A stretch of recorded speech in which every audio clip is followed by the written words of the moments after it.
Hello guys, welcome to career media once again. My name is Gulshan Jha और आज हम बात करने वाले हैं नीट पीजी 2020 में अभी फिलहाल क्या अपडेट्स हैं, स्टेट्स की काउंसलिंग कहां तक पहुंची है और कौन कौन सी स्टेट्स की काउंसलिंग में क्या क्या इंपॉर्टेंट डेट्स हैं। जैसे कौन सी काउंसलिंग की कौन सी स्टेट की काउंसलिंग की लास्ट डेट आज है, किसी की डेट बढ़ा दी गई है तो वो कौन सी स्टेट है जिसकी डेट बढ़ाई गई है। इसके अलावा कौन कौन से ऐसे न्यू रजिस्ट्रेशंस ओपन हुए हैं, कौन कौन से ऐसे न्यू स्टेट्स हैं जिन्होंने अपनी रजिस्ट्रेशंस ओपन की है, उसके बारे में हम बात करेंगे। इसके अलावा हम ये भी देखेंगे कि स्ट्रे वैकेंसी राउंड में स्टूडेंट्स को किस स्टेट का फॉर्म भरने में फायदा है। क्योंकि देखिए, अगर स्टूडेंट सभी स्टेट का फॉर्म भरते चले जाएं सिर्फ इस आशा में कि उन्हें उस स्टेट की स्ट्रे वैकेंसी राउंड को अटेंड करने का मौका मिलेगा, तो अगर आप देखेंगे तो मोस्ट ऑफ द स्टेट्स में 2-2 लाख रुपए की सिक्योरिटी पेमेंट करनी पड़ती है। तो अगर आपने 6-7 स्टेट का भी भरा तो आपको 2-2 लाख के हिसाब से 12 से 14 लाख रुपए आपके रजिस्ट्रेशन में ही चले जाएंगे। या अगर उससे ज्यादा स्टेट का आपने भर दिया तो उस तरीके से ज्यादा पैसे आपके इंगेज हो जाएंगे रजिस्ट्रेशन फॉर्म भरने में। तो ऐसे कंडीशन में स्टूडेंट्स को ये जानना जरूरी है कि स्ट्रे वैकेंसी राउंड के लिए यदि वो अप्लाई करना चाहते हैं तो कौन कौन से ऐसे स्टेट्स हैं जहां पर यदि वो फॉर्म भरें तो उन्हें फायदा मिल सकता है। ऐसा नहीं कि पूरे इंडिया में जितने स्टेट्स हैं सभी स्टेट्स के फॉर्म भर दिए। अब सभी स्टेट्स के फॉर्म भरने में एक तो पैसे भी इंगेज हो गए, जो रजिस्ट्रेशन अमाउंट है वो भी इंगेज हो गया, और साथ में कहीं पे अगर सीट मिली तो फिर वो वहां पे सीट एंगेज जो रजिस्ट्रेशन अमाउंट है वो पैसे भी इंगेज हो गए और वहां पे सीट भी नहीं मिली। तो इस तरीके से चलना, आपको इस तरीके से सोचना आपको बंद करना होगा। एक ट्रिकी वे में सोचना होगा कि कौन कौन से ऐसे स्टेट्स हैं जहां पे स्ट्रे वैकेंसी में सीट्स बचती है और वहां पे यदि आप अप्लाई करते हो तो आपके चांसेस स्ट्रे वैकेंसी में कुछ बन सकते हैं। नहीं तो कुछ ऐसे भी स्टेट्स हैं जहां पे स्ट्रे वैकेंसी में सीट ही नहीं बचेगी, तो उस स्टेट के लिए अगर आप अप्लाई करते हो और आपको मॉपअप राउंड में सीट नहीं मिलती है उस स्टेट में, तो डेफिनेटली उस स्टेट के स्ट्रे वैकेंसी राउंड का कोई फायदा नहीं होगा आपके लिए। अगर आप स्ट्रे वैकेंसी राउंड में जाओगे भी तो या तो बहुत कम सीटें बची होंगी, या तो कुछ 1-2 सीटें बची होंगी, या तो सीटें बची भी नहीं होंगी, और अगर बची भी होंगी तो लोअर क्लिनिकल या नॉन क्लिनिकल बची होंगी। तो ऐसे स्टेट की स्ट्रे वैकेंसी राउंड जब आप अटेंड करोगे तो वो आप खुद को ही बोलोगे कि आपके लिए सीट ही नहीं बची, तो उस स्टेट की स्ट्रे वैकेंसी राउंड को अटेंड करने का फायदा क्या हुआ आपके लिए। तो इसीलिए ये मैं वीडियो बना रहा हूं कि कौन कौन से स्टेट्स ऐसे हैं जहां पे आपको स्ट्रे वैकेंसी का फायदा मिल सकता है। उससे पहले देख लेते हैं कि स्टेट्स की क्या क्या अपडेट है।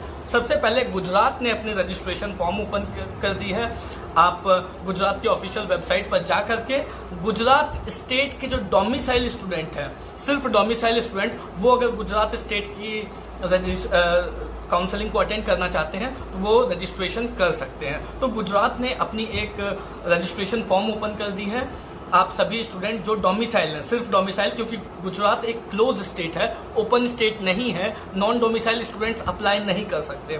तो डोमिसाइल स्टूडेंट के लिए गुजरात एक स्टेट है जिसने अपनी रजिस्ट्रेशन फॉर्म ओपन की है। इसके बाद वेस्ट बंगाल पे आते हैं। वेस्ट बंगाल में एक ओपन स्टेट है जहां पे नॉन डोमिसाइल स्टूडेंट भी अप्लाई कर सकते हैं। और वेस्ट बंगाल की अगर बात माने तो वहां पे प्राइवेट कॉलेज सिर्फ एक ही है, केपीसी। और केपीसी की जो केपीसी एक ऐसी मतलब वेस्ट बंगाल में एक ही कॉलेज है, प्राइवेट कॉलेज, जो एमडीएमएस कोर्सेज को रन करती है। तो केपीसी के लिए यदि कोई स्टूडेंट अप्लाई करना चाहते हैं तो वो कर सकते हैं। और वेस्ट बंगाल एक नॉन डोमिसाइल स्टेट है, जो ओपन स्टेट है, तो नॉन डोमिसाइल स्टूडेंट भी वेस्ट बंगाल की काउंसलिंग को यदि अटेंड करना चाहते हैं तो वो अपना रजिस्ट्रेशन करा सकते हैं। रजिस्ट्रेशन जो है वो 20 और 21 तारीख के लिए ओपन की गई है। मतलब 20 तारीख को रजिस्ट्रेशन ओपन होगी और लास्ट डेट ऑफ रजिस्ट्रेशन जो है वो 21 जुलाई 2020 है। यदि आप वेस्ट बंगाल की काउंसलिंग के लिए रजिस्ट्रेशन करना चाहते हैं तो वेस्ट बंगाल की ऑफिशियल वेबसाइट www.wbmcc.nic.in पर जाकर के रजिस्ट्रेशन कर सकते हैं। इसके बाद एक न्यू अपडेट है कर्नाटका से। कर्नाटका की जो रजिस्ट्रेशन ऑलरेडी चल रही है उसकी डेट को बढ़ा दी गई है। इससे पहले मॉपअप राउंड के लिए रजिस्ट्रेशन की लास्ट डेट कल शाम 5 बजे तक की, मगर 11 बजे से ही पोर्टल पे प्रॉब्लम आ रही थी, सर्वर के इश्यूज आ रहे थे, शायद इस वजह से उन्होंने इस डेट को बढ़ा दिया है, डेट को एक्सटेंड कर दिया, रजिस्ट्रेशन की टाइमिंग को बढ़ा दिया है। और अब जो टाइमिंग को बढ़ाया गया है वो आज रजिस्ट्रेशन की लास्ट डेट है 19 जुलाई 2020 दोपहर के 2 बजे तक। तो जिन्होंने भी कर्नाटका स्टेट के लिए रजिस्ट्रेशन नहीं कराया है और वो कर्नाटका स्टेट की मॉप अप राउंड और स्ट्रे वैकेंसी राउंड के लिए एलिजिबल होना चाहते हैं, वो आज 19 जुलाई 2020 दोपहर के 2 बजे से पहले रजिस्ट्रेशन जरूर करा लें। और रजिस्ट्रेशन कराने के लिए आपको कर्नाटका की ऑफिशियल वेबसाइट www.kea.kar.nic.in पर जाकर के अपना रजिस्ट्रेशन कराना होगा। एक बार आप रजिस्ट्रेशन 2 बजे से पहले करवा लेते हैं तो आपको थोड़ी और टाइम मिल जाती है डॉक्यूमेंट अपलोड करने के लिए। डॉक्यूमेंट अपलोड करने की लास्ट डेट 20 जुलाई कल 20 जुलाई 2020 रखी गई है। और फिर 22 जुलाई 2020 से आप अपनी 1 लाख रुपए की कॉशन मनी जो कर्नाटका डिमांड करती है, सिक्योरिटी मनी या जिसे आप कॉशन मनी कहते हैं, वो आप 22 जुलाई 2020 से आप जमा कर सकते हैं, पेमेंट उसकी कर सकते हैं। इसके बाद आते हैं डीम्ड यूनिवर्सिटीज पे।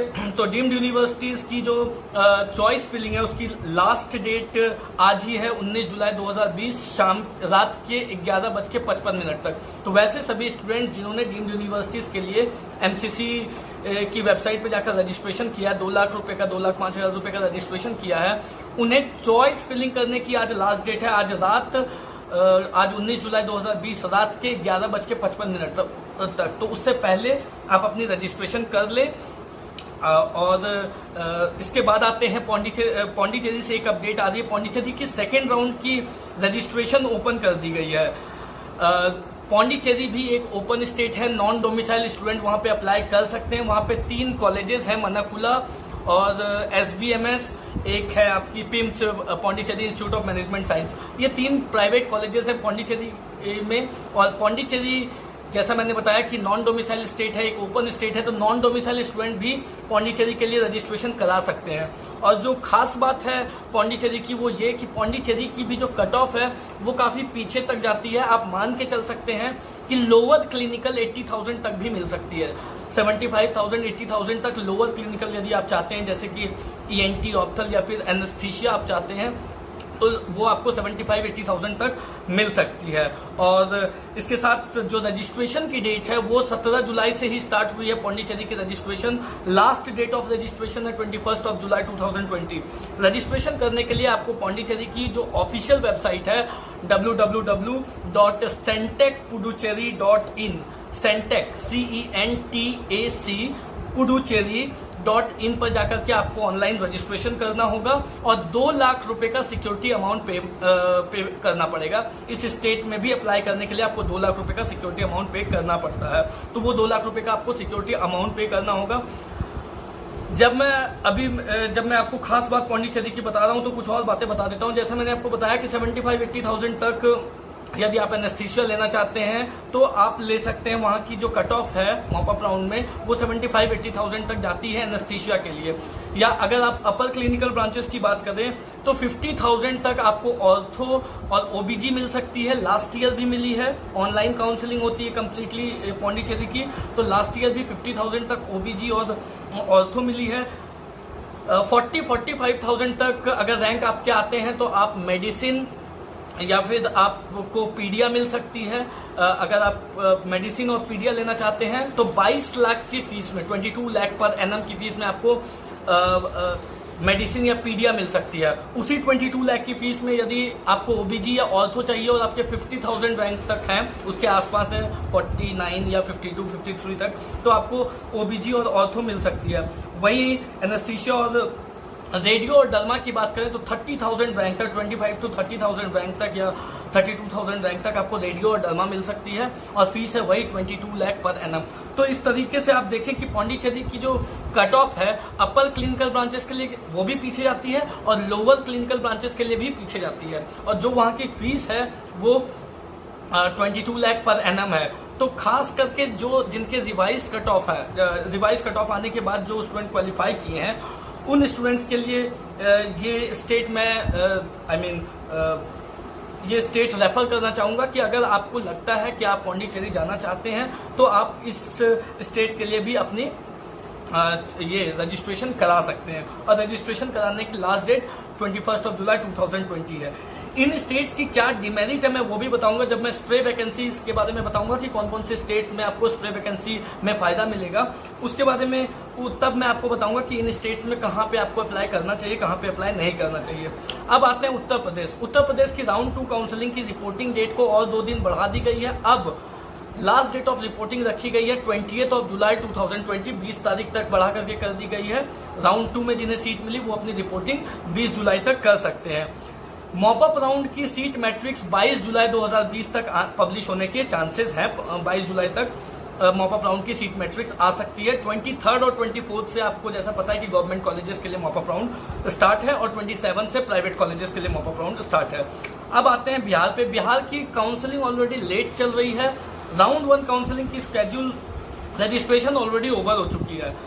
स्टेट मेरिट लिस्ट और सीट मैट्रिक्स आज रिलीज होने के चांसेस हैं। स्टेट मेरिट लिस्ट और सीट मैट्रिक्स आज ही आने के चांसेस है, आज 19 जुलाई 2020 को।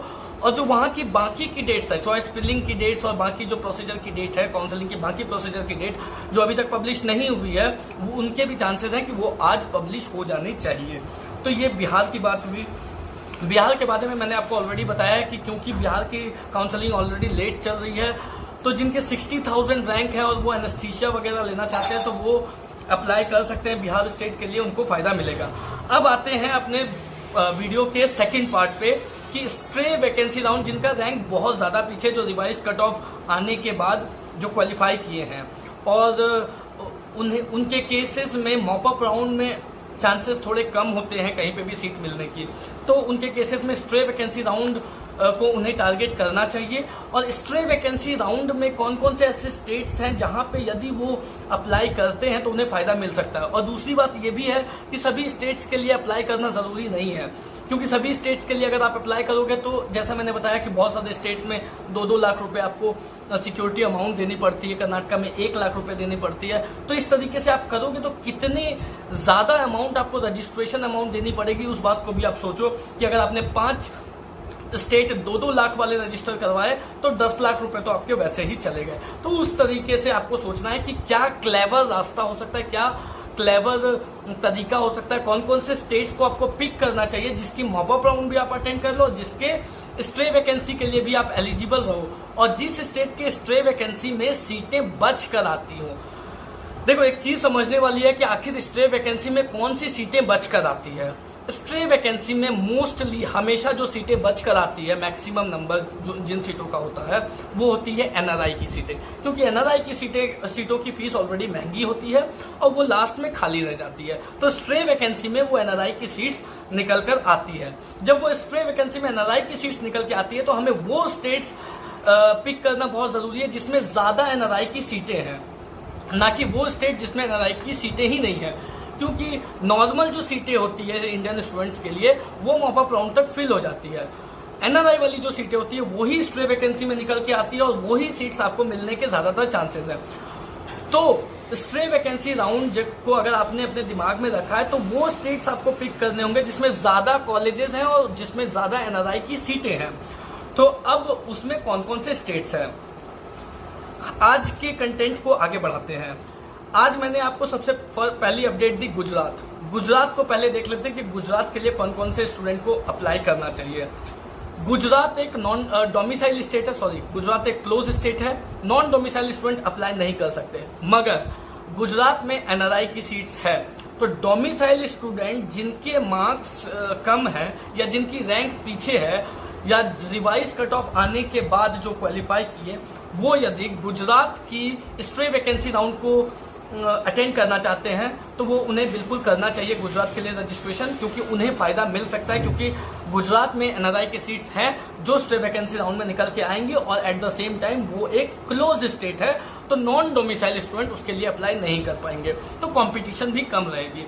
ये गुजरात के स्टूडेंट का फायदा है। उसी तरीके से महाराष्ट्र में भी ये सेम चीज लागू होती है। महाराष्ट्र के जो डोमिसाइल स्टूडेंट है या फिर जिन्होंने वहां से एमबीबीएस की है वो महाराष्ट्र की काउंसलिंग उन्हें अटेंड करनी चाहिए। यदि वो स्ट्रे वैकेंसी के लिए जाना चाहते हैं, अटेंड करना चाहते हैं, तो उन्हें महाराष्ट्र के लिए एलिजिबल हो जाना चाहिए। दूसरी है वेस्ट बंगाल। वेस्ट बंगाल में क्या है कि कॉलेज एक ही है, केपीसी। एनआरआई की सीट उस कॉलेज में नहीं है। तो वेस्ट बंगाल के लिए रजिस्ट्रेशन करना मुझे नहीं लगता कि इतना बेनिफिशियल होगा, क्योंकि वहां पे एनआरआई की सीट है नहीं। स्ट्रे वैकेंसी में सीट्स निकल के नहीं आएंगी या तो बहुत कम आएंगी, और कम भी आएंगी तो वो सीटें आएंगी जो लोअर क्लिनिकल होंगी या तो फिर नॉन क्लिनिकल होंगी। तो वेस्ट बंगाल के लिए मुझे नहीं लगता कि इतना फायदा रहेगा मतलब बैक रैंकर्स को वहां के लिए अप्लाई करने के लिए। पौंडीचेरी की बात करें तो पौंडीचेरी में मॉप अप राउंड में सीटें बचती है और स्टूडेंट्स अप्लाई कर सकते हैं, जो खास करके जो सदर्न पार्ट के स्टूडेंट हैं, तमिलनाडु, तेलंगाना, आंध्र के स्टूडेंट हैं या पौंडीचेरी के स्टूडेंट हैं, वो पौंडीचेरी के लिए अप्लाई कर सकते हैं क्योंकि मॉप अप राउंड में निकल के आती है। एक डिमेरिट पौंडीचेरी की ये है कि वहां पे भी एनआरआई की सीट नहीं है, तो स्ट्रे वैकेंसी में जो सीटें निकल के आने के चांसेस है वो बहुत कम है। मगर हाँ, मॉप अप राउंड में सीटें बचती है और मॉप अप राउंड में एनेस्थीसिया वगैरह 80,000, 85,000, 90,000 तक जा सकती है। तो वैसे स्टूडेंट जो मॉप अप राउंड में एनेस्थीसिया वगैरह लेना चाहते हैं उन्हें मॉप अप राउंड ये पौंडीचेरी के लिए अप्लाई करना चाहिए। दूसरी बात क्या है कि Telugu minority, local Telugu minority मतलब जो लोकल है वहां के और तेलुगु माइनॉरिटी से बिलोंग करते हैं या क्रिश्चियन माइनॉरिटी से बिलोंग करते हैं, उनको वहां अप्लाई करना चाहिए क्योंकि वहां पे माइनॉरिटी की भी सीटें हैं, उनको फायदा मिल सकता है। अब आते हैं उसके बाद उत्तर प्रदेश पे। उत्तर प्रदेश एक बहुत बड़ी स्टेट है, बहुत सारे कॉलेजेस हैं, मगर उत्तर प्रदेश में स्ट्रे वैकेंसी राउंड को माइंड में रख के रजिस्ट्रेशन करने का कोई फायदा नहीं है। आपको यदि उत्तर प्रदेश का रजिस्ट्रेशन करना है तो ये माइंड में रख के चलें कि वहां की mop up round counselling offline हो रही है। ऑफलाइन का मतलब है कि स्टूडेंट्स को वेन्यू पर जाना पड़ेगा और वेन्यू पर जाकर के जो भी सीट्स अवेलेबल होते हैं उन सीट्स में से उनको जो सीट मिलती है वो सीट वो ले सकते हैं। इस नजरिए से आप चाहो तो उत्तर प्रदेश के लिए एलिजिबल हो सकते हो, मगर अगर आप ये सोच रहे हो कि स्ट्रे वैकेंसी राउंड का फायदा उत्तर प्रदेश में स्टूडेंट को मिलेगा तो वो बहुत कम चांसेस है, क्योंकि उत्तर प्रदेश में भी एनआरआई की सीट नहीं है। और जैसा मैंने बताया कि स्ट्रे वैकेंसी राउंड में मोस्टली एनआरआई की ही सीटें निकल कर आती है।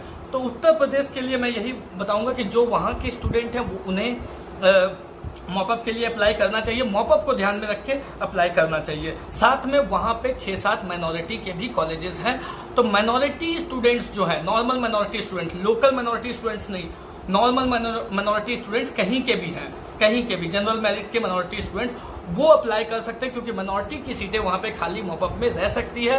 और जब ये मॉपअप ऑफलाइन हो रही है तो यदि आप जाओगे वहां पहुंचते हो और ऑफलाइन मॉपअप को आप ऑफलाइन मॉपअप को अटेंड करते हो तो चांसेस है कि माइनॉरिटी वाली सीटें आपको मिल जाए। अब माइनॉरिटी वाले स्टूडेंट्स को मॉपअप राउंड में पहले प्रेफरेंस दी जाती है, अगर माइनॉरिटी वाले स्टूडेंट आ गए तो उनको सीट दे दी जाएगी। अगर वो माइनॉरिटी वाले स्टूडेंट नहीं आते हैं तो फिर उन सीट को जनरल मेरिट पे किसी और जनरल स्टूडेंट को दे दी जाएगी। तो ये एक फायदा उत्तर प्रदेश का है, लेकिन स्ट्रे वैकेंसी राउंड को दिमाग में रख के आपको, अगर ये सोच रहे हो कि स्ट्रे वैकेंसी राउंड में अटेंड करूंगा या करूंगी और उसमें बहुत सारी सीटें बचेंगी, तो ऐसा नहीं है। कुछ कुछ सीटें बचेंगी, ऐसा नहीं कि बिल्कुल भी सीटें नहीं बचेंगी, कुछ कुछ सीटें जरूर बचेंगी, लेकिन ऐसा नहीं कि बहुत सारी सीटें बचेंगी। अब जैसे कि कर्नाटका एक ऐसी स्टेट है, वहां पे स्ट्रे वैकेंसी के लिए आप सबको एलिजिबल हो के रहना चाहिए यदि आप स्ट्रे वैकेंसी को टारगेट कर रहे हो तो। एक तो मॉपअप राउंड भी आप अटेंड कर लोगे, दूसरी बात है कि वहां पे सबसे ज्यादा एनआरआई की सीटें हैं और वो एक ओपन स्टेट है, कर्नाटका एक ओपन स्टेट है। तो कर्नाटका के लिए आप सभी स्टूडेंट को मैं सजेस्ट करूंगा कि वो जरूर कर्नाटका के लिए फॉर्म भरें और स्ट्रे वैकेंसी के लिए एटलीस्ट एलिजिबल होकर रहें जो स्ट्रे वैकेंसी को टारगेट कर रहे हैं, क्योंकि वहां पे बहुत ज्यादा एनआरआई की सीटें हैं और स्ट्रे वैकेंसी में सबसे ज्यादा एनआरआई की सीटें वहीं पर बचकर आती है ओपन स्टेट्स में। तो और कर्नाटका की एक और बात बता दूं कि जैसा मैंने बताया कि आज दोपहर को 2 बजे तक ही लास्ट डेट है, आज 19 जुलाई 2020 दोपहर के 2 बजे तक ही लास्ट टाइमिंग है रजिस्ट्रेशन करने के लिए। तो वैसे स्टूडेंट्स जिन्होंने रजिस्ट्रेशन नहीं किया है या जो इस कंफ्यूजन में है कि उन्हें कर्नाटका के रजिस्ट्रेशन करना चाहिए या नहीं करना चाहिए, वो जरूर कर ले। तो फ्रेंड्स, इस वीडियो में फिलहाल इतना ही, और नेक्स्ट वीडियो में कुछ और अपडेट्स के साथ मैं गुलशन झा हाजिर होऊंगा। कोई मन में डाउट हो, कोई क्वेरी हो तो कमेंट बॉक्स में पोस्ट कीजिए या फिर स्क्रीन पर दिए गए नंबर पर कॉल कर सकते हैं। यदि आप करियर मीडिया से पेड गाइडेंस लेना चाहते हैं अभी से लेकर के कि आपके रैंक पे आपको कौन कौन से स्टेट्स में अप्लाई करना चाहिए, आपकी अकॉर्डिंग, आपकी प्रोफाइल के अकॉर्डिंग आपको कौन कौन से स्टेट्स में अप्लाई करना चाहिए, कहाँ पे अप्लाई करने से आपको फायदा मिल सकता है, कहाँ की स्ट्रे वैकेंसी में आपको फायदा मिल सकती है, और स्ट्रे वैकेंसी में भी किस इंस्टीट्यूट्स में क्या चल रहा है, क्या कितनी सीटें हैं बची हुई है, कितनी सीटें बची हुई नहीं है, जो भी चीजें हैं, आपकी मनचाही ब्रांच आपको कहाँ मिल सकती है, इन सभी गाइडेंस के लिए आप करियर मीडिया की पेड काउंसलिंग गाइडेंस ले सकते हैं, जिसके लिए आपको स्क्रीन पर दिए गए नंबर पर कॉल करना होगा। तो इस वीडियो में फिलहाल इतना ही। Thank you so much.